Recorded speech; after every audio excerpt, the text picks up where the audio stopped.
कभी कभी जिंदगी हमें ऐसे मोड़ पर लाकर खड़ा कर देती है जहां भरोसा करने वाला ही सबसे बड़ा धोखेबाज निकल जाता है। रिया भी एक मासूम लड़की थी जिसने बस प्यार किया, पर उसे बदले में मिला दर्द, अपमान और अंधेरा। जिसने उसके वजूद को मिटाने की कोशिश की, उसी इंसान ने एक दिन उसकी जिंदगी बचाई। ये कहानी है रिया की, जो नर्क से गुजरकर नई सुबह बन गई। एक ऐसी औरत की कहानी जिसने दर्द को अपनी ताकत बना लिया और जिसने दुनिया को सिखाया कि अगर दिल में हिम्मत हो तो कोई अंधेरा ज्यादा देर तक नहीं टिक सकता। कमरे की वो पुरानी खिड़की बार बार खुलने की कोशिश में चरमरा उठती थी।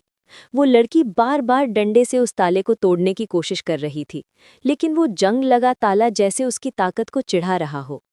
पसीने से लथपथ चेहरा, कांपते हुए हाथ और आंखों में एक ही जिद, किसी तरह यहां से निकलना है। इतने में पीछे से एक जानी पहचानी आवाज गूंजी। बेकार की कोशिश मत करो रिया, ये खिड़की तुमसे नहीं टूटेगी। अपनी ताकत बचाकर रखो, क्योंकि अभी तुम्हें और वक्त पर इसकी जरूरत पड़ेगी। रिया के कदम थम गए। धीरे धीरे उसने पीछे मुड़कर देखा। सामने वही चेहरा था जिसे देखकर उसके दिल की धड़कन थम सी गई थी, विक्रम मल्होत्रा। वो यकीन नहीं कर पा रही थी कि जो शख्स कभी उसकी दोस्ती के लायक था, आज वही उसकी कैद का कारण है। उसके हाथ से डंडा नीचे गिर पड़ा, पैर जैसे जमीन में धंस गए हों। शरीर कांप उठा। मतलब, मुझे यहाँ लाने वाला तुम ही हो? रिया की आवाज कांप रही थी। वो बोल तो रही थी, मगर उसके होंठ सख्त डर से सूख चुके थे। विक्रम की आंखों में नफरत का समंदर था। वो ठंडी हंसी हंसते हुए बोला, हाँ रिया, तुम्हें क्या लगा था मैं तुम्हें इतनी आसानी से माफ कर दूंगा? ये तो बस एक छोटा सा ट्रेलर है। असली फिल्म तो अभी बाकी है, तुम्हारी अपनी जिंदगी की कहानी। रिया की आंखों से आंसू गिरने लगे। वो समझ चुकी थी जो गलती उसने की थी, उसकी सजा बहुत भयानक मिलने वाली है। वो जो हमेशा खुद पर गर्व करती थी, आज पूरी तरह टूट चुकी थी। वो उसके करीब आई, हाथ जोड़कर गिड़गिड़ाने लगी, प्लीज विक्रम, मुझे छोड़ दो, मैं तुमसे माफी मांगती हूँ। लेकिन विक्रम ने उसका हाथ झटक कर पकड़ लिया। उसकी पकड़ इतनी सख्त थी कि रिया दर्द से कराह उठी। वो बोला, माफी? अब माफी का वक्त चला गया है। जब तुम्हें शर्म आनी चाहिए थी, तब तुम यूनिवर्सिटी की हीरोइन बनकर घूमती थी। अब माफी मांगने का कोई फायदा नहीं। वो उसे अपनी ओर खींचता जा रहा था, इतना करीब कि उसका नाजुक शरीर विक्रम के सख्त सीने से टकरा गया। रिया झटके से पीछे हट गई। मेरे पास मत आना, विक्रम ठंडी मुस्कान के साथ बोला। डर मत, तुम जैसी लड़कियों को छूना तो दूर, देखना भी पसंद नहीं करता मैं। उसने एक झटका दिया और रिया पलंग पर गिर गई। उसे लगा जैसे उसे थोड़ी राहत मिली हो, पर अगले ही पल उसकी सांसें फिर थम गई। विक्रम बोला, खुश मत हो, अभी तो सजा सुनाई है, दी नहीं है। तुम्हारी सजा ये है कि अब तुम मुझसे शादी करोगी। थोड़ी देर में पंडित जी आने वाले हैं। रिया के चेहरे पर हैरानी और डर का साया फैल गया। क्या? मैं तुमसे शादी नहीं करूंगी? मैंने तुम्हारी राय नहीं मांगी। यहाँ जो चलेगा वो मेरी मर्जी होगी। अगर ना मानी तो तुम्हारे घर वालों की जिंदगी तबाह कर दूंगा। उसके लहजे की ठंडक में आग थी। वो शीशे के सामने जाकर अपनी जैकेट पहनने लगा, जैसे कुछ हुआ ही ना हो। रिया के दिल की धड़कनें तेज हो चुकी थीं। लेकिन जब विक्रम ने अगला वाक्य कहा तो उसके पैर जैसे जमीन में धंस गए। वैसे सुना है तुम्हारी एक छोटी बहन भी है, बहुत खूबसूरत, स्कूल में पढ़ती है ना? तुम नहीं तो वो सही। रिया की चीख पूरे कमरे में गूंजी। खबरदार विक्रम, मेरी बहन की तरफ देखा भी तो। विक्रम हल्की सी मुस्कान के साथ उसकी ओर बढ़ा। तो फिर खुद को शादी के लिए तैयार कर लो, वरना तुम्हारी बहन की इज्जत भी नहीं बचेगी। इतना कहकर वो वहां से चला गया।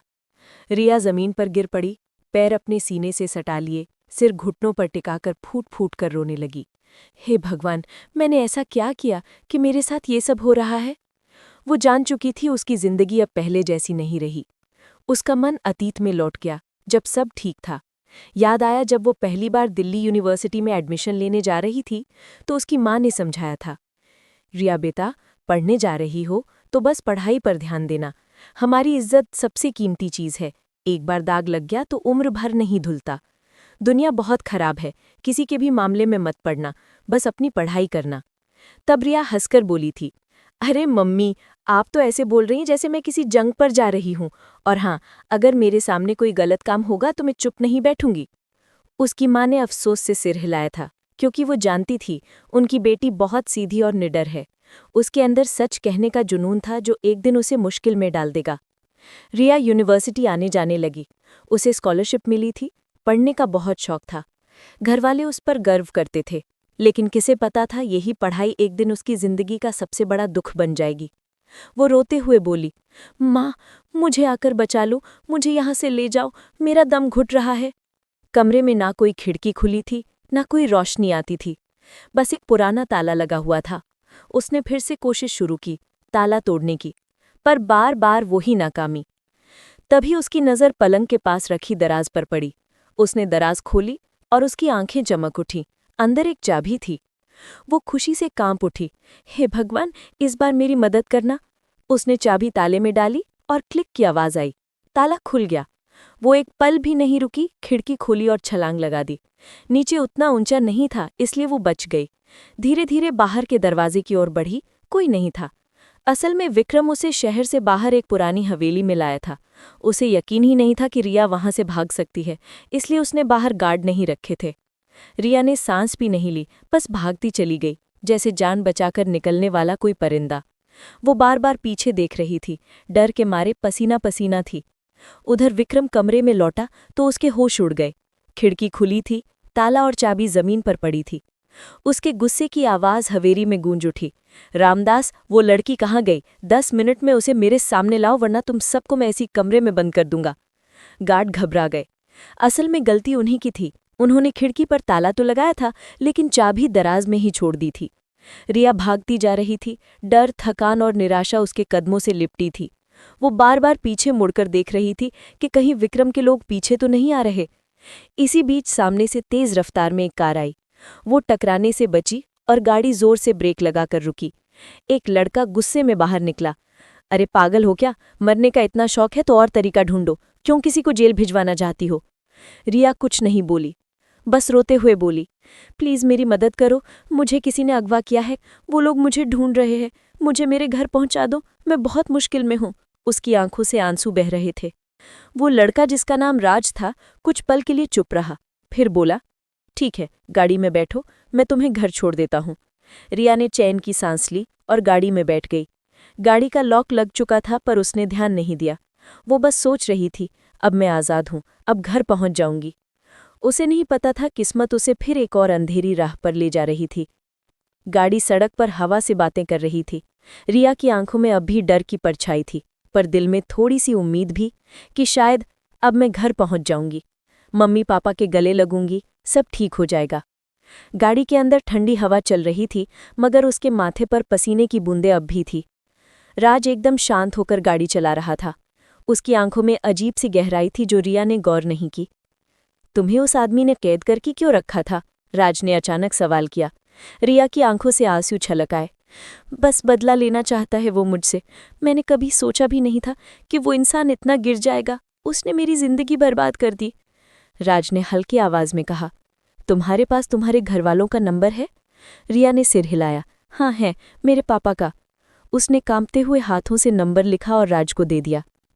राज ने नंबर देखा, फिर फोन अपनी जेब में रख लिया। रिया अब भी बाहर के रास्ते देख रही थी। वो पहचानने की कोशिश कर रही थी कि आखिर ये रास्ता किस तरफ जा रहा है। कई मिनट गुजर गए। रिया को लगने लगा कि रास्ता कुछ जाना पहचाना है। अचानक उसकी नज़र एक बड़े बरगद के पेड़ पर पड़ी। लाल धागे लिपटे हुए थे उस पर। उसका दिल एकदम थम गया। हे भगवान, ये तो वो ही पेड़ है। वो खुद से बुदबुदाई। उसी पेड़ के पास उसने विक्रम की हवेली से भागते वक्त कुछ देर छिपकर सांसें ली थी। उसका गला सूख गया। राज, तुम मुझे कहाँ ले जा रही हो? वो डर से कांपते हुए बोली। राज की नज़रें सीधी थी, बिना किसी हाव भाव के। बोला, जहां तुम्हें होना चाहिए वहीं। रिया की सांसें तेज हो गईं। क्या मतलब है तुम्हारा? मुझे घर चलो प्लीज। राज ने हल्की सी हंसी हंसी। रिया, तुम्हारा असली घर वहीं है जहां से तुम भागी थी। अब रिया की आंखों में डर के आंसू भर आए। नहीं, प्लीज ऐसा मत करो, मैं तुम्हारे पैर पड़ती हूँ, मुझे वहां मत ले जाओ। राज की गाड़ी जैसे किसी हवेली के बाहर आकर रुक गई। बड़ा दरवाज़ा, ऊंची दीवारें और अंदर से आती कुछ आवाज़ें। विक्रम वहीं खड़ा था दरवाजे के पास, जैसे वो जानता हो कि उसकी शिकार लौटने वाली है। राज गाड़ी से उतरा, विक्रम की ओर बढ़ा और मुस्कुराते हुए उसके गले लग गया। मिशन पूरा दोस्त, तुम्हारी दुल्हन लौट आई।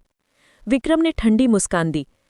अगर ये लड़की दोबारा मेरे हाथ से निकल जाती ना तो मैं खुद को माफ नहीं करता। रिया की आंखों से झरझर आंसू बह रहे थे।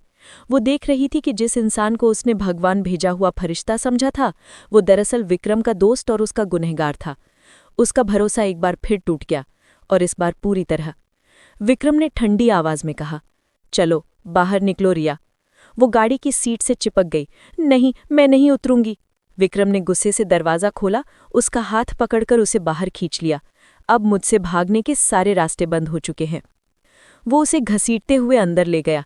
शादी के सारे इंतजाम हो चुके हैं, पंडित जी इंतजार कर रहे हैं। रिया रोते हुए गिड़गिड़ाने लगी, भगवान के लिए मुझ पर रहम करो विक्रम, मेरे माता पिता मर जाएंगे शर्म से। मुझे फर्क नहीं पड़ता। विक्रम की आवाज़ गूंज उठी, तुमने भी तो मुझे सबके सामने बदनाम किया था ना। मेरे ऊपर ऐसा इल्ज़ाम लगाया जो मैंने किया नहीं था। मेरी यूनिवर्सिटी की इज्जत चली गई, करियर खत्म हो गया, मेरे अपने पिता ने तक मुझसे मुंह मोड़ लिया। अब तुम्हें भी वही दर्द महसूस होगा। उसने रिया का हाथ पकड़कर अंदर खींचा। पंडित, गवाह और कुछ दोस्त वहां मौजूद थे। कुछ मंत्र पढ़े गए, सिंदूर लगा, और बस रिया अब रिया मल्होत्रा बन चुकी थी। वो रोती रही मगर कोई नहीं सुना। वो सोच भी नहीं पा रही थी, जिसने कहा था मैं तुम्हें छूना भी पसंद नहीं करता, वो अब मेरा पति बन गया है। शादी खत्म हुई, मेहमान चले गए। रिया सोफे के एक कोने में चुपचाप बैठी थी। उसकी उंगलियां लगातार कांप रही थी। वो सोच रही थी, विक्रम ने मुझसे शादी क्यों की? अगर उसे मुझसे नफरत थी तो फिर ये सब क्यों? विक्रम उसके सामने आया। अब क्या देख रही हो मेरा चेहरा? अपना सामान उठाओ और यहां से निकल जाओ। रिया चौंक उठी। क्या? हाँ, विक्रम ठंडी आवाज में बोला। शादी का मकसद सिर्फ तुम्हें बदनाम करना था। अब जब तुम्हारे माथे पर मेरे नाम का सिंदूर और गले में मंगलसूत्र है तो हर पल तुम्हें याद रहेगा कि तुमने किससे पंगा लिया था। उसकी आंखों में पागलपन झलक रहा था। फिर वो बोला, वैसे दूसरा रास्ता भी है तुम्हारे पास। अगर चाहो तो मेरे कमरे में आ सकती हो, अपने पति के हक में। रिया का चेहरा जैसे पत्थर हो गया। नहीं नहीं, मैं कहीं नहीं जाऊंगी। तो फिर 10 मिनट में यहां से निकल जाओ। विक्रम ने गार्ड्स को हुक्म दिया और चला गया। रिया वहीं ठिठक गई। उसका दिल जैसे किसी ने मुट्ठी में जकड़ लिया हो। गार्ड आया, विनम्र आवाज में बोला, माफ कीजिए छोटी मलकिन, लेकिन साहब का हुक्म है, अगर मैं ना मानूं तो नौकरी से निकाल देंगे। रिया की आंखों में बस निराशा थी। वो जानती थी अब उसके पास कोई ठिकाना नहीं। वो बाहर चली गई। आधी रात थी, सड़कें सुनसान, ठंडी हवा उसके चेहरे पर लग रही थी। उसके मन में बार बार अजय का चेहरा घूम रहा था। वो अजय जिससे उसकी सगाई हुई थी, जिससे कल उसकी शादी होने वाली थी। हल्दी की रस्म पूरी हो चुकी थी, सब खुश थे, पर उसी दिन विक्रम ने उसे अगवा कर लिया। काश मैंने कभी उसे गवाही में नहीं फंसाया होता, वो बुदबुदाई, आंखों में आंसू, होठों पर पछतावा। वो चलती जा रही थी, एक वीरान सड़क पर, बिना किसी मंजिल के। तभी दूर से एक टैक्सी आती दिखी। उसने हाथ हिलाया, भैया, ग्रीन पार्क कॉलोनी चलोगे? ड्राइवर ने हाँ में सिर हिलाया। वो पीछे की सीट पर बैठ गई। उसके सिर में तेज दर्द था, आंखें भारी हो चुकी थीं। मैडम, रात के इस वक्त यहाँ अकेली क्या कर रही थीं? ड्राइवर ने पीछे मुड़कर पूछा। रिया झुंझला कर बोली, अपने काम से काम रखो, जो एड्रेस बताया है वहीं चलो। लेकिन ये इलाका शरीफों का नहीं है। चुप रहो, रिया चिल्लाई, अगर दोबारा कुछ कहा तो पुलिस में शिकायत कर दूंगी। ड्राइवर चुप हो गया, लेकिन उसकी आंखों में अब खतरनाक चमक थी। कुछ देर बाद उसने गाड़ी रोक दी। रिया ने पूछा, क्या हुआ? थोड़ा सामान लेना है किसी से, बस 2 मिनट, वो बोला। तुम मुझे इस वीरान जगह पर अकेली छोड़कर जा रहे हो? रिया डर गई थी। फिक्र मत करो, यहाँ कोई नहीं आता, वो मुस्कुराया और उतर गया। रिया का मन अशांत था। उसने सोचा कि उतर जाए, पर बाहर अंधेरा था, सिर्फ वीरान सड़क और झिंगुरों की आवाजें थीं। वो भगवान का नाम लेकर वहीं बैठी रही। थोड़ी देर बाद ड्राइवर वापस आया, पर इस बार वो अकेला नहीं था। उसके साथ एक और आदमी था, लाल आंखें, बड़ी मूछें और चेहरे पर वहशीपन। अब इस लड़की का क्या करना है? ड्राइवर ने पूछा। इस बार माल बहुत कीमती है, दूसरे ने हंसी में कहा। ताराबारी खुश हो जाएगी, कम से कम 10 लाख तो दिलाएगी ये। रिया कुछ समझ पाती उससे पहले ही ड्राइवर ने उसके मुंह पर रुमाल रख दिया। तेज गंध और फिर अंधेरा छा गया। धीरे धीरे उसकी पलकें हिली, सर भारी था, गला सूखा हुआ। उसने आंखें खोली तो सामने दीवारों पर लगे पुराने शीशे और सस्ती सी रोशनी में बुझते बल्ब दिखे। वो कुछ समझ नहीं पा रही थी। कंधे और पैर दर्द कर रहे थे, जैसे किसी ने घसीटा हो। मैं कहाँ हूँ? उसने खुद से कहा। चारों तरफ अजीब सी महक थी, सस्ती खुशबू, शराब और धुएं का मिला जुला एहसास। वो उठने की कोशिश करती है, पर बदन में ताकत नहीं थी। तभी कमरे का दरवाज़ा खुला। एक औरत अंदर आई, उम्र 50 के करीब, भारी साड़ी में, गले में मोटी मोटी चूड़ियां और आंखों में चालाकी। वो थी ताराबाई। ताराबाई ने उसे सिर से पैर तक देखा, फिर ठहाका लगाकर बोली, वाह शेरू, आज तो तूने कमाल कर दिया। इतनी खूबसूरत लड़की तो मैंने बहुत सालों में नहीं देखी। पीछे से वो ड्राइवर शेरू भी अंदर आया। बेगम साहिबा, जैसा माल कहा था वैसा ही लाया हूं, अब अपने पैसे दे दो। पैसे मिल जाएंगे, फिक्र मत कर, कल सुबह ही 10 लाख तेरे अकाउंट में भेज दूंगी, अब जा। शेरू ने जाते जाते रिया की ओर अजीब नजरों से देखा और बाहर चला गया। ताराबाई ने पास खड़ी एक लड़की को आवाज दी, अरे हे प्रिया, जरा पानी लाए, इस नई मेहरी पर डाल, होश में आ जाए। वो लड़की प्रिया दौड़कर आई और जग भर ठंडा पानी रिया पर उंडेल दिया। रिया चौंक कर उठ बैठी। ये मैं कहाँ आ गई? उसकी आंखें चारों तरफ घूमी। लाल पर्दे, टूटी खिड़कियां, सस्ती मेकअप की गंध, वो सब कुछ देखकर सिहर उठी। तुम कौन हो? मुझे छोड़ दो। रिया रोने लगी। ताराबाई ठंडी हंसी हंसी, अरे छोड़ दूं? अरे पगली, अब तो तू वही है जहां से कोई नहीं छूटता। अब तू मेरी हवेली की नई नगीना है। तेरे जैसे चेहरे से तो मैं सोने की खदान खोल दूंगी। रिया के मुंह से आवाज तक नहीं निकली। उसने खुद को समेटा, सिर घुटनों पर रख लिया। हे भगवान, ये कैसा नर्क है। ताराबाई उसके पास आई, उसका चेहरा उठाकर बोली, देख बेटा, यहाँ 2 तरह की लड़कियां रहती हैं, एक जो किस्मत को कोसती हैं और दूसरी जो किस्मत को कमा लेती हैं। तू तय कर ले कौन सी बनना चाहती है। रिया ने उसका हाथ झटक दिया। मुझे ऐसी जिंदगी नहीं चाहिए जहां मुझे अपना शरीर बेचना पड़े। मैं यहाँ से भाग जाऊंगी। ताराबाई जोर से हंसी। अरे सुनो सुनो सब, ये लड़की कह रही है कि भाग जाएगी। कमरे में मौजूद बाकी औरतें हंसने लगीं।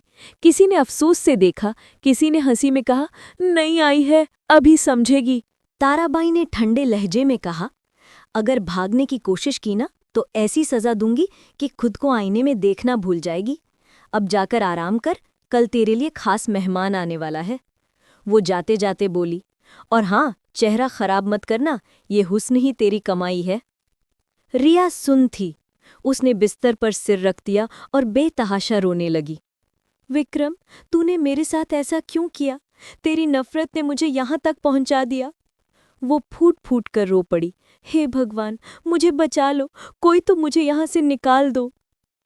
सुबह की हल्की रोशनी कमरे में घुस रही थी। रिया की आंखें सूज चुकी थीं। प्रिया, वही लड़की, उसके पास आई। उसकी आंखों में थोड़ा सा अपनापन था। खाना खा लो, प्रिया ने धीरे से कहा। रिया ने सिर हिलाया, नहीं चाहिए। प्रिया बोली, ऐसे मत करो, 3 दिन से कुछ नहीं खाया है तुमने। रिया की आंखों से आंसू निकल पड़े। मुझे जीने का मन ही नहीं रहा। प्रिया ने एक लंबी सांस ली और कहा, मैं समझती हूँ तुम्हारा दर्द, लेकिन यहाँ हर लड़की की कहानी ऐसी ही है। कोई किसी के धोखे में आई, कोई मजबूरी में। अब यही हमारी दुनिया है। रिया ने हैरानी से पूछा, तुम यहाँ क्यों हो? प्रिया मुस्कुरा दी, मगर वो मुस्कान बहुत दर्द भरी थी। मेरी सौतेली माँ ने मुझे यहाँ बेच दिया था। वो घर भी नर्क था, तो मैंने यही नर्क चुन लिया। रिया चुप हो गई। उसका दिल डर और बेबसी से भर चुका था। वो सोच भी नहीं पा रही थी कि किसे भगवान कहे और किसे राक्षस। रात होते ही ताराबाई फिर कमरे में आई। उसने कहा, तो बेटा तैयार हो जाओ, आज बहुत खास मेहमान आ रहे हैं, उनके सामने तुम्हें पेश करना है। रिया चीख उठी, मैं किसी के सामने नहीं जाऊंगी। तुम्हें शर्म नहीं आती? औरत होकर औरतों को बेचती हो। ताराबाई की आंखें लाल हो गई। उसने उसका गाल पकड़कर झटका दिया। जब पेट में भूख लगती है तो शर्म से पेट नहीं भरता। तू मुझे मत सिखा कि सही क्या है गलत क्या। यहाँ हर चीज बिकती है और आज तू बिकेगी। रिया ने सिर झटका और सख्ती से बोली, मैं नहीं जाऊंगी, चाहे तुम मुझे मार डालो।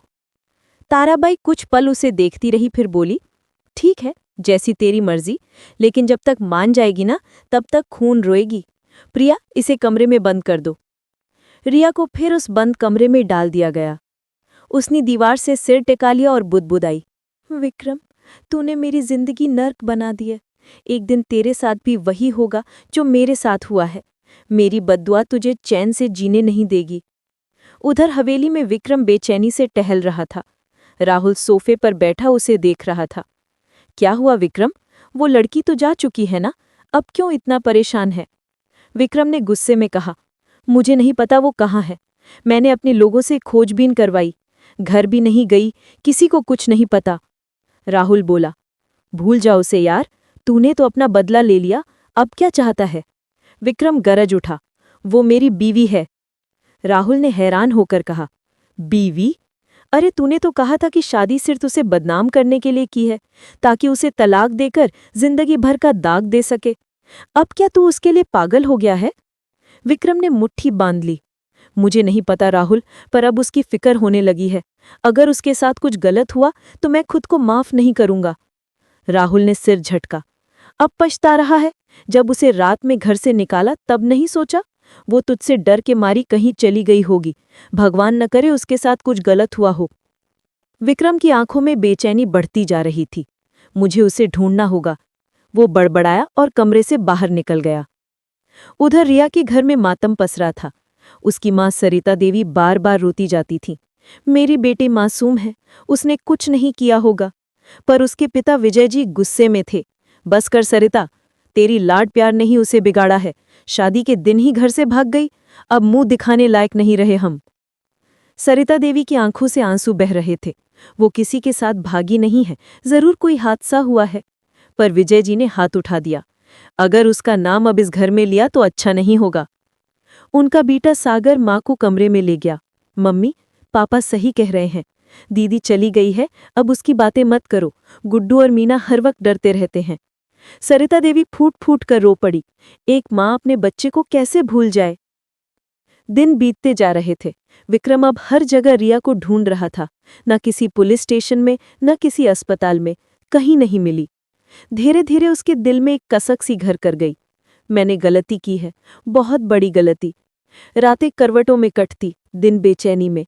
वो सड़कों पर गाड़ी लेकर निकल पड़ता, कभी किसी मंदिर के बाहर, कभी किसी बस स्टॉप पर, बस रिया का चेहरा ढूंढता रहता।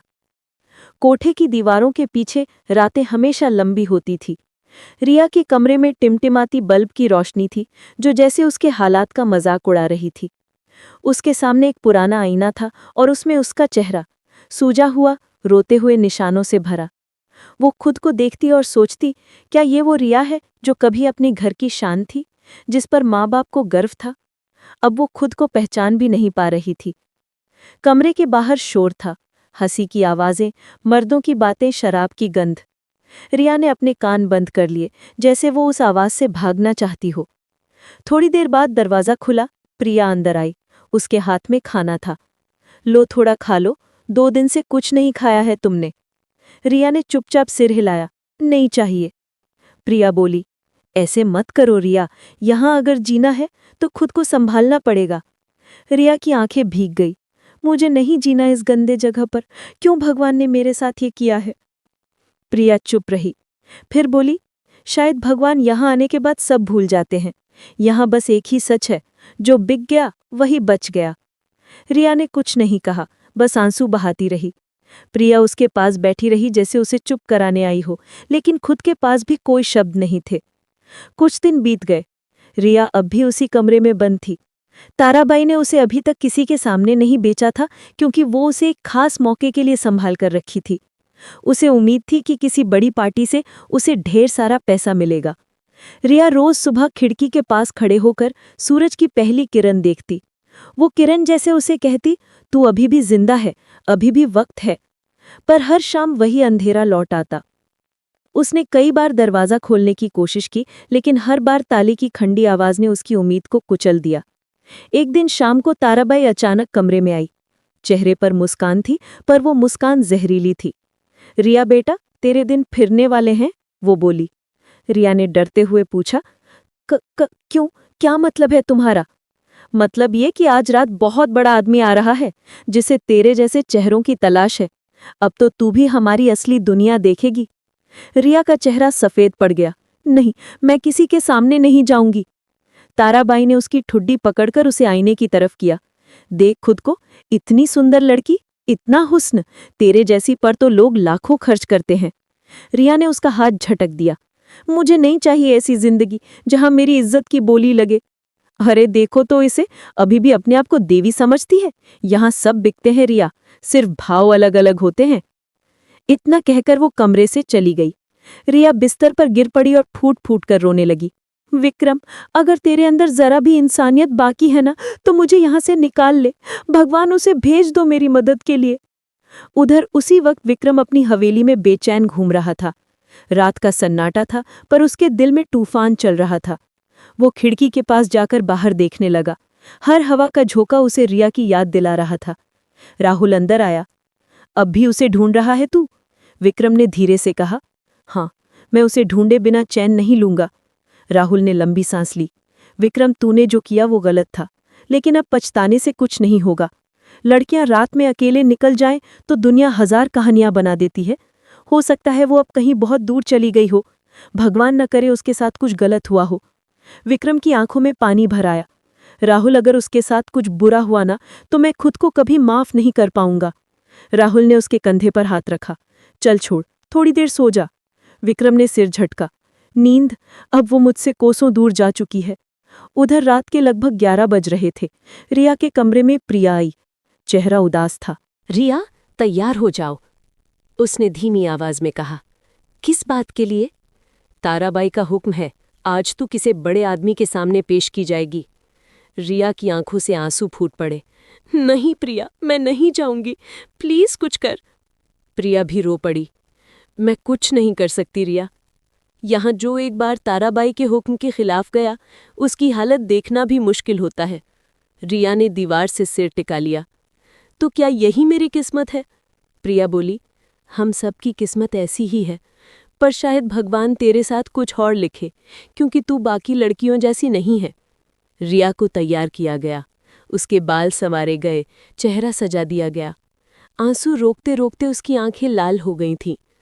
वो आईने के सामने खड़ी थी, खुद को देख रही थी। सिंदूर, बिंदी, साड़ी और वो चेहरा जो अब मजबूरी में खिलाया जा रहा था।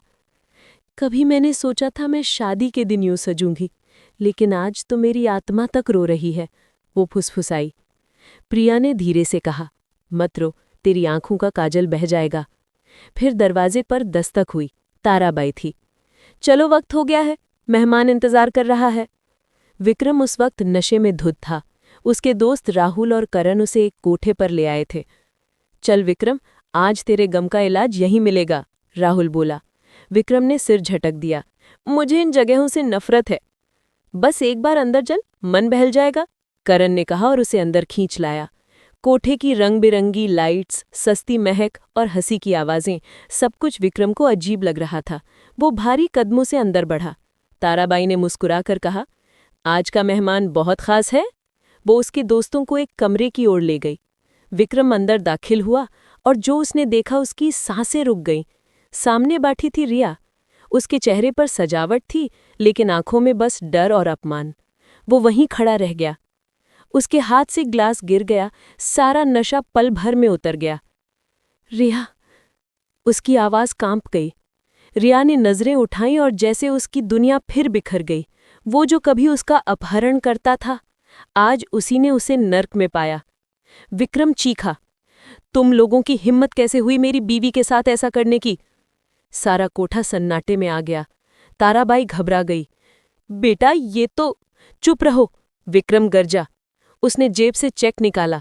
ये लो 5 करोड़, और याद रखना, अगर दोबारा किसी लड़की को छूने की कोशिश की तो इस शहर में तुम्हारा नाम मिटा दूंगा। उसने रिया का हाथ पकड़ा और वहां से बाहर निकल आया। रिया कुछ कह नहीं पा रही थी, बस रोती जा रही थी।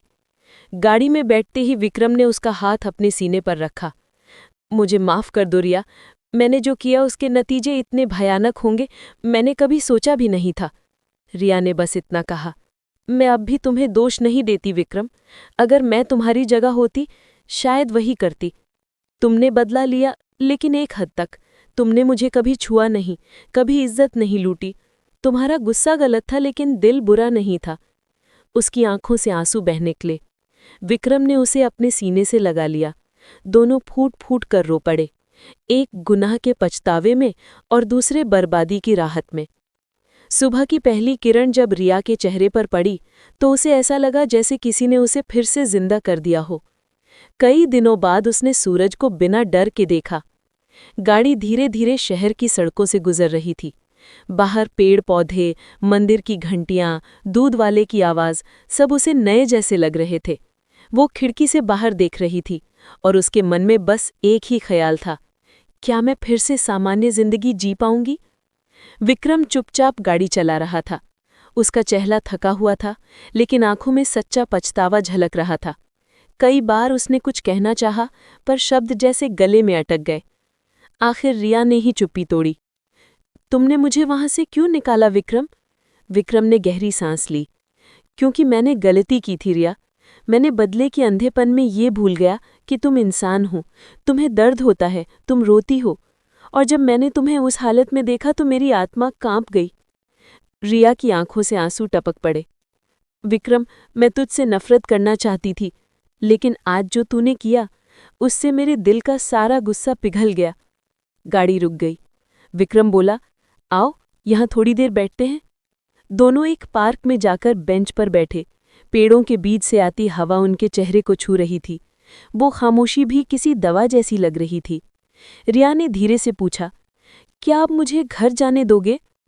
विक्रम ने उसकी तरफ देखा। अगर तू चाहती है तो हाँ, लेकिन एक बात कहूं? रिया ने सिर हिलाया। मैं तुझे वापस वहीं छोड़ दूं जहां लोग तुझे ताने देंगे, सवाल करेंगे? या मैं तुझे यहां अपने साथ रख लूं, जहां तू सुरक्षित रहे और मैं अपनी गलती सुधार सकूं? रिया कुछ पल चुप रही, फिर बोली, विक्रम, तूने मुझे बहुत दर्द दिया है, पर मैंने भी तेरी जिंदगी को चोट पहुंचाई थी। शायद अब वक्त है कि हम दोनों एक दूसरे के जख्मों पर मरहम लगाएं। विक्रम की आंखें भर आईं। क्या तुम मुझे माफ कर रही हो? रिया मुस्कुरा दी। माफ नहीं कर रही, बस तूफान के बाद सुकून ढूंढ रही हूं। उस दिन के बाद दोनों ने तय किया कि अब जिंदगी नई शुरुआत से जीनी होगी। विक्रम ने अपने घर में रिया के लिए कमरा तैयार कराया। धीरे धीरे घर का माहौल भी बदलने लगा। वो अब सुबह साथ में पूजा करते, रिया किचन में उसके लिए चाय बनाती और विक्रम ऑफिस जाने से पहले दरवाजे पर मुस्कुराते हुए कहता, जल्दी वापस आऊंगा। रिया भी अब मुस्कुराने लगी थी, लेकिन उसके दिल में अब भी डर का एक छोटा सा कोना था। कभी कभी रात को उसे पुराने दिन याद आ जाते, वो कोठा, वो ताराबाई, वो डर। वो उठकर बालकनी में चली जाती, आसमान को देखती और कहती, भगवान, अब बस सुकून चाहिए।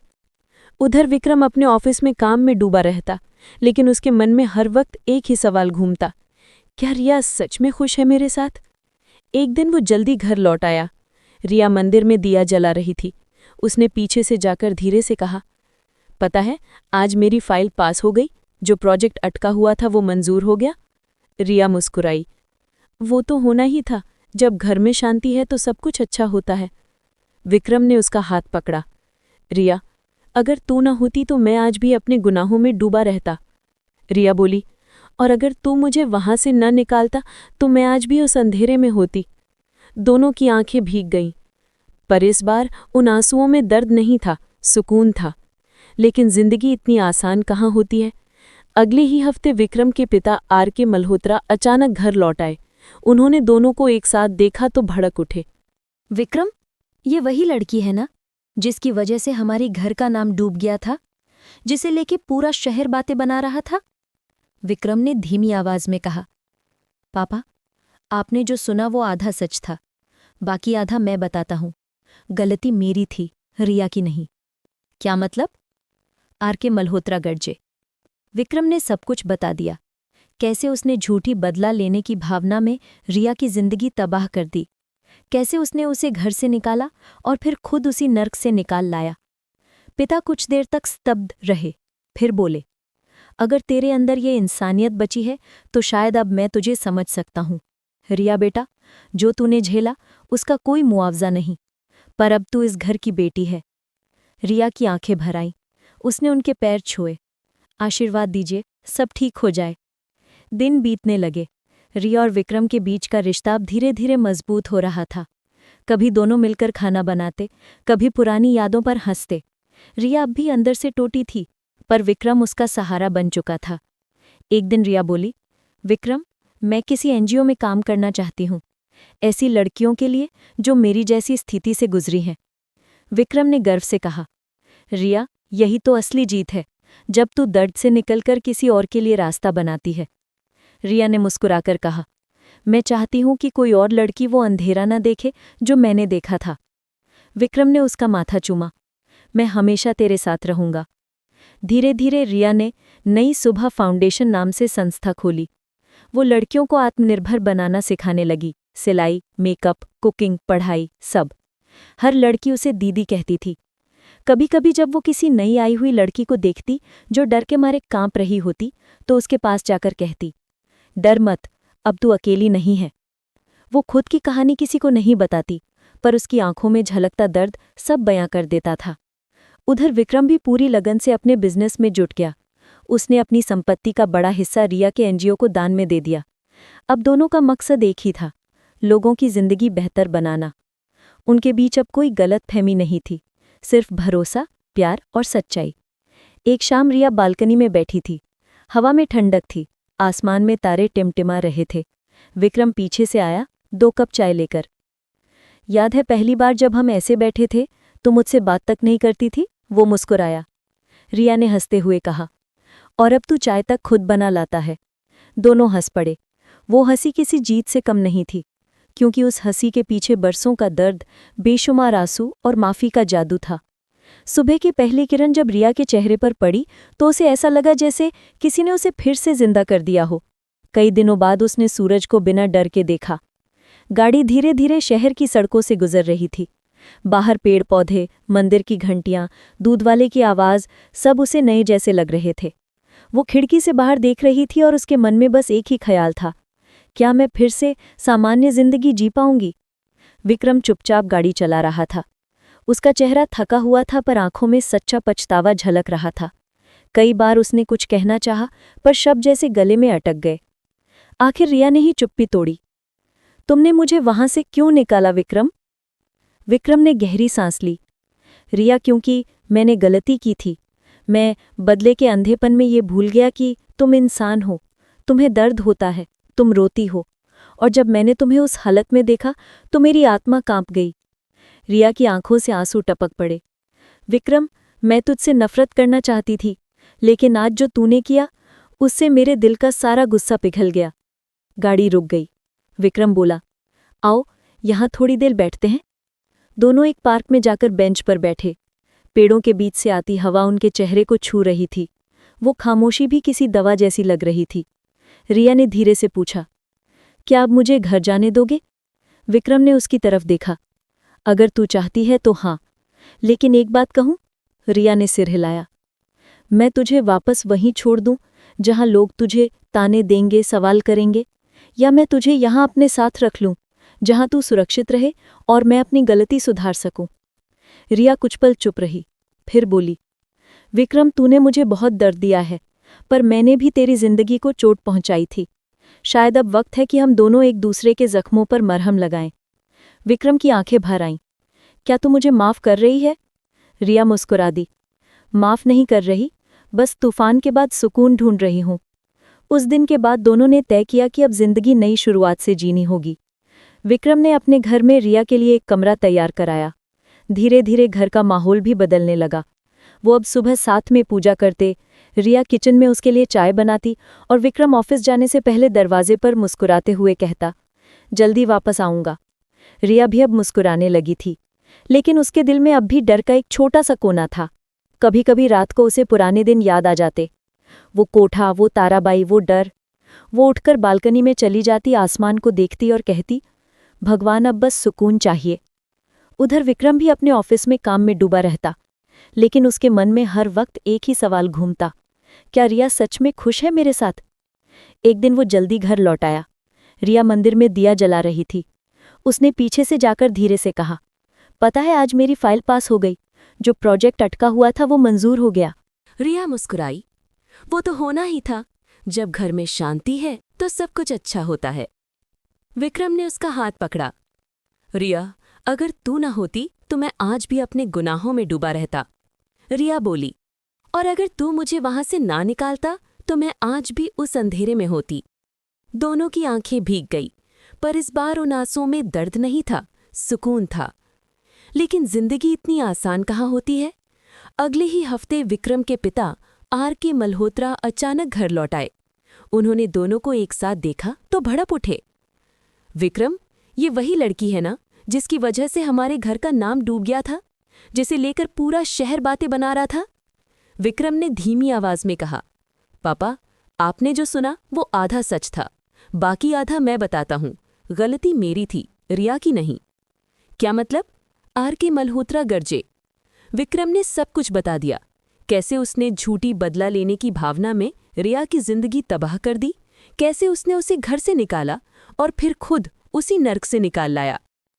पिता कुछ देर तक स्तब्ध रहे, फिर बोले, अगर तेरे अंदर ये इंसानियत बची है तो शायद अब मैं तुझे समझ सकता हूँ।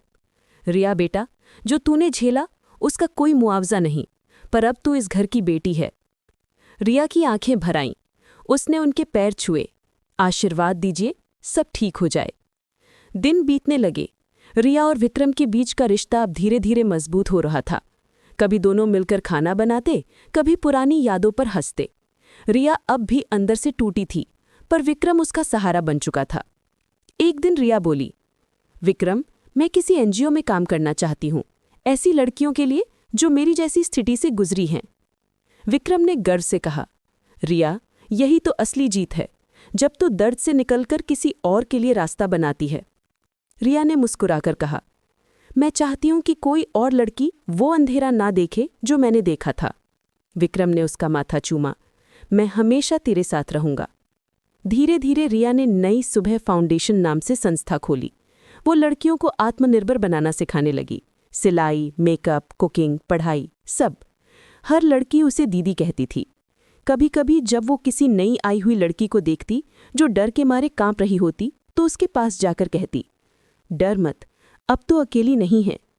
वो खुद की कहानी किसी को नहीं बताती, पर उसकी आंखों में झलकता दर्द सब बयान कर देता था।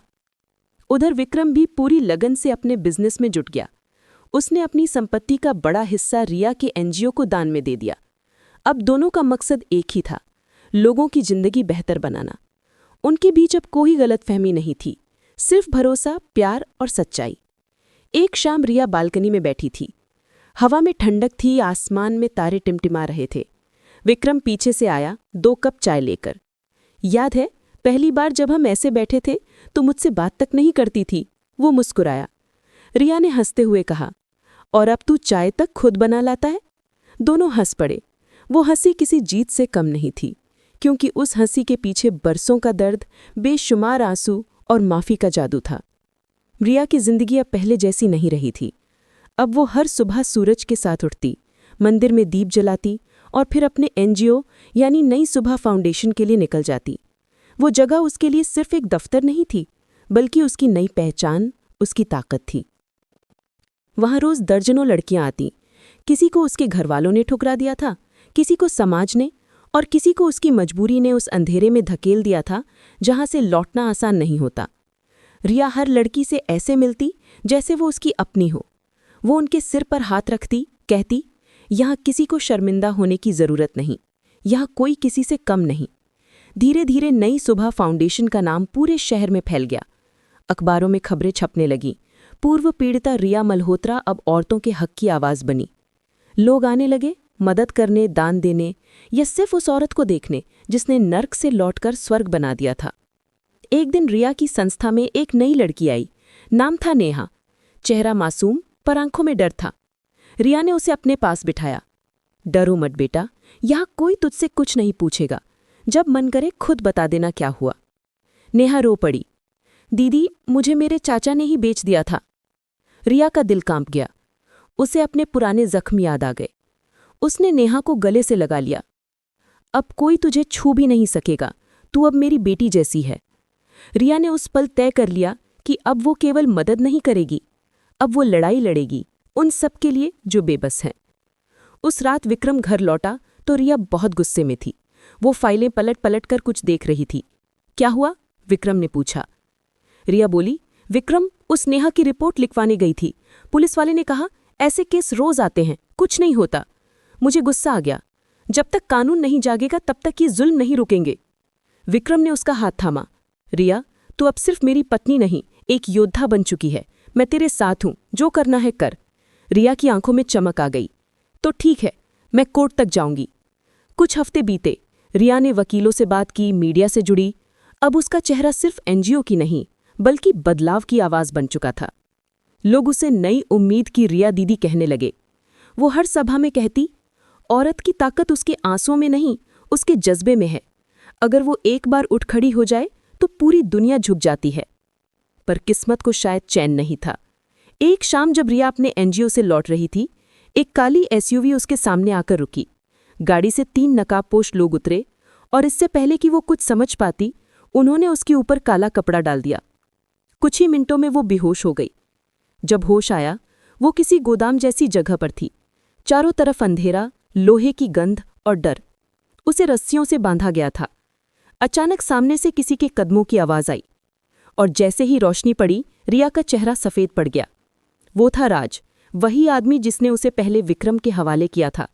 उसकी आंखों में वही चालाकी, वही ठंडी मुस्कान। अरे वाह, देखो तो किस्मत की चाल। जिस लड़की को मैंने कभी एक हवेली में पहुंचाया था, आज वो पूरे शहर में मसीहा बन रही है। वो हंसा। रिया ने गुस्से से कहा, तू फिर सामने आ गया। तेरा अंत अब पक्का है राज। राज बोला, इतनी जल्दी मौत की बातें क्यों जानम, पहले थोड़ा खेल लेते हैं। उसके चेहरे पर वो वहशीपन झलक रहा था। रिया ने पूरे जोर से कहा, अगर तेरे अंदर जरा भी इंसानियत बची है तो समझ जा, तू जो कर रहा है वो तेरा आखिरी पाप होगा। राज ने उसकी बात अनसुनी की और बोला, अब की बार कोई विक्रम नहीं आएगा तुझे बचाने। उधर विक्रम घर पर था। रिया के देर से लौटने पर उसका मन बेचैन हो गया। कॉल की पर फोन स्विच ऑफ। फिर एनजीओ में फोन किया, वहां से जवाब मिला, सर दीदी तो 2 घंटे पहले निकल गई थी। विक्रम का दिल धक से रह गया। रिया, कहीं फिर कुछ तो नहीं हुआ? वो गाड़ी लेकर निकल पड़ा। रिया अब तक रस्सियों से लड़ रही थी।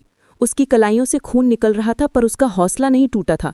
भगवान, अगर आज तू मेरे साथ है तो मुझे एक बार और मौका दे, वो फुसफुसाई। तभी पीछे से किसी ने दरवाजा तोड़ा। विक्रम अंदर आया, आंखों में आग थी। राज? वो गरजा।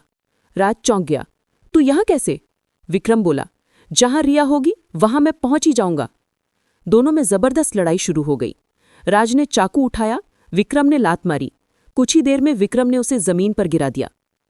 पुलिस की सायरन बजने लगी। राहुल पीछे से आ चुका था पुलिस लेकर। विक्रम ने रिया की रस्सियां खोली। कुछ नहीं होगा, अब मैं आ गया हूं, वो बोला। रिया ने रोते हुए कहा, विक्रम, तू फिर आया। हर बार जब मुझे लगा सब खत्म हो गया तू वहीं खड़ा मिला।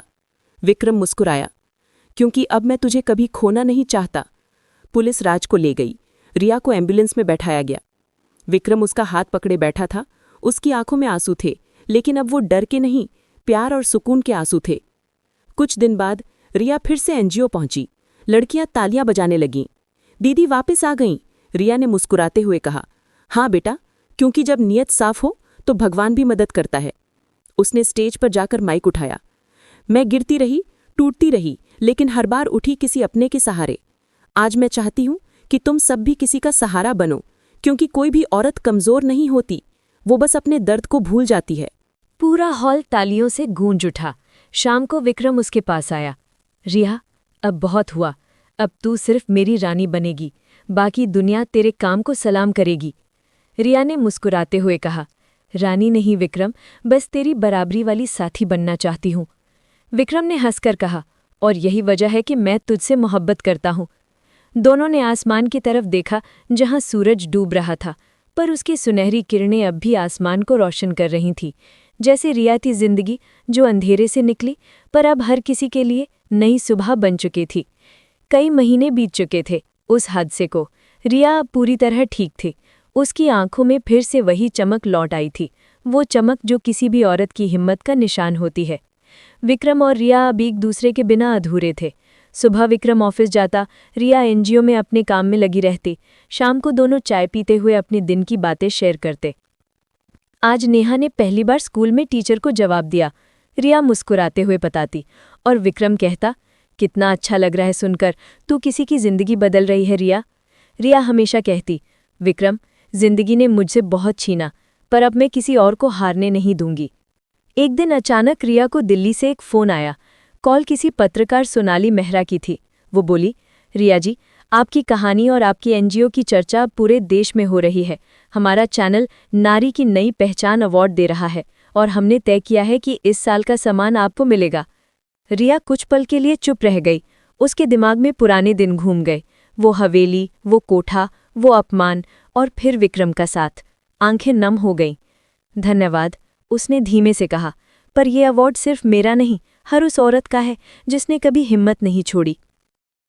अवार्ड समारोह वाले दिन रिया हल्की गुलाबी साड़ी में सजी थी। उसकी मुस्कान में आत्मविश्वास था। विक्रम उसके बगल में बैठा था। उसकी आंखों में गर्व और प्यार दोनों थे।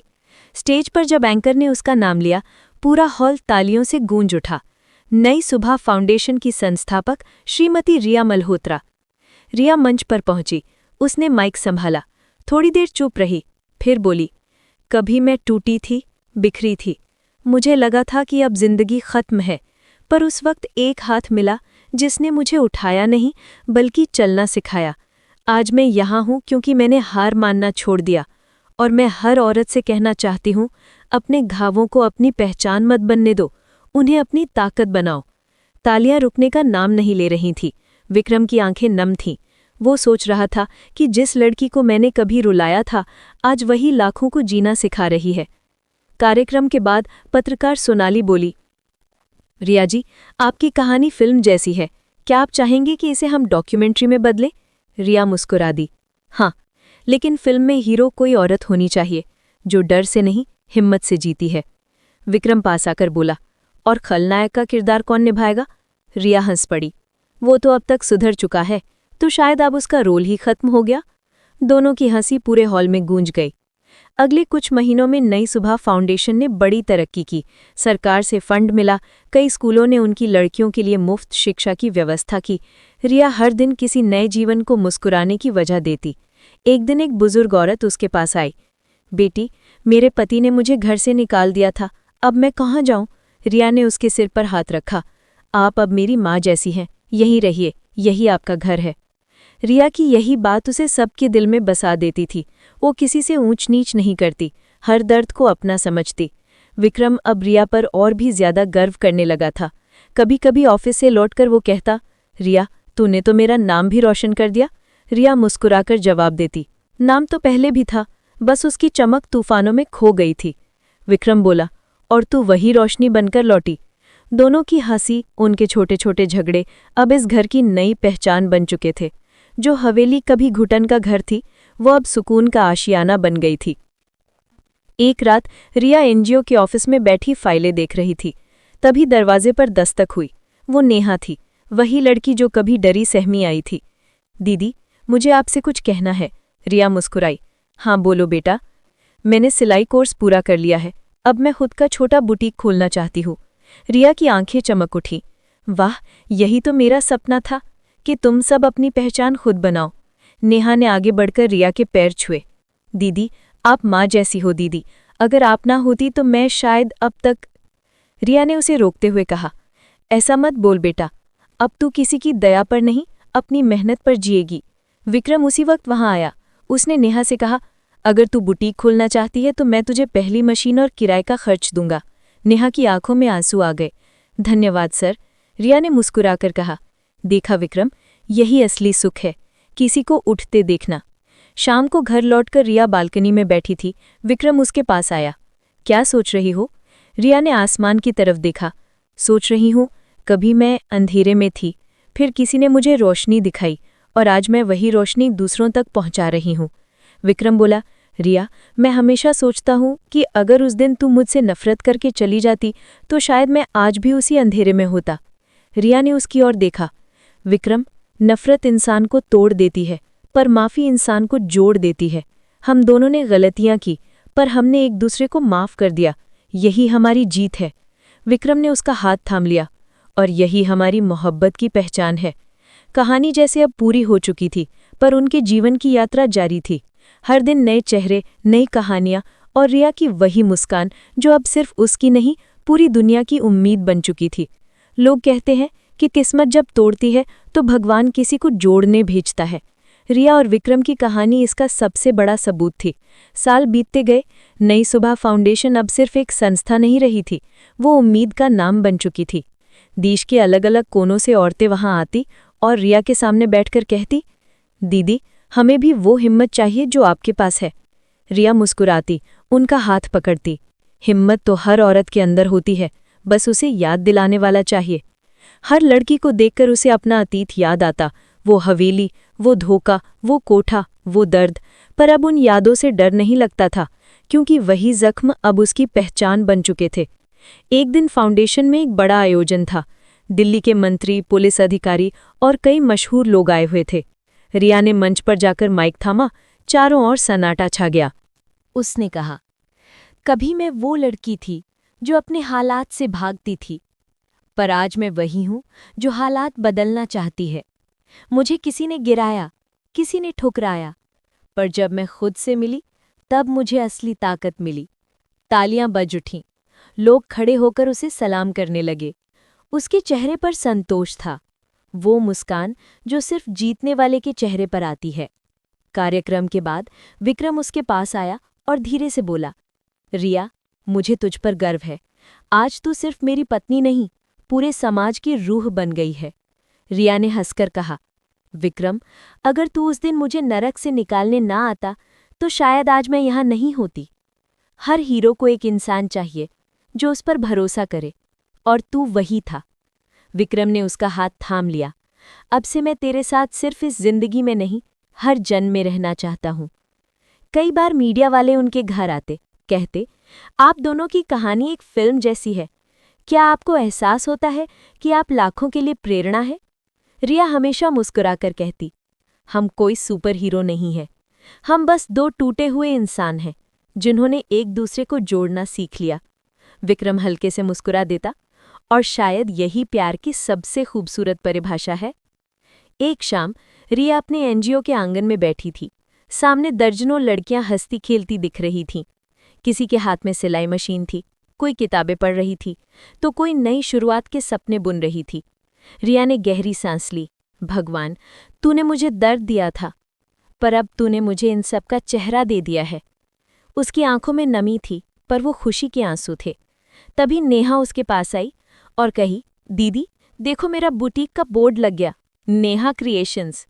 रिया की आंखों में चमक आ गई और कहा, देखा बेटा, मैंने कहा था ना, जिसे दुनिया तोड़ती है वही दुनिया को जोड़ती है। थोड़ी ही देर में मीडिया वाले आए और रिया से पूछा, दीदी, अब आगे का सपना क्या है? रिया मुस्कुराई और कहा, अब मैं चाहती हूं कि हर शहर में एक नई सुबह हो, जहां कोई भी औरत खुद को अकेला महसूस न करे, जहां किसी का दर्द छिपाना शर्म की बात ना हो, बल्कि हिम्मत की निशानी बने। तालियां गूंज उठीं।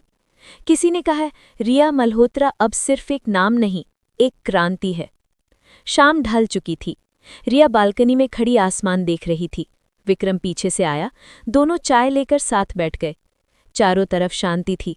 रिया बोली, विक्रम, क्या तुझे कभी डर नहीं लगता था कि लोग क्या कहेंगे जब तू मेरे साथ खड़ा हुआ?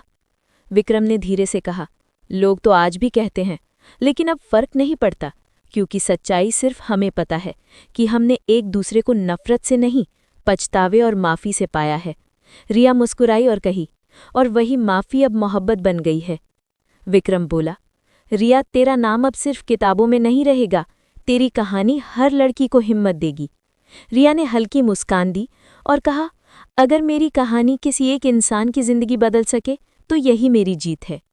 थोड़ी देर बाद दोनों ने आसमान की ओर देखा। तारे चमक रहे थे, हवा में सुकून था।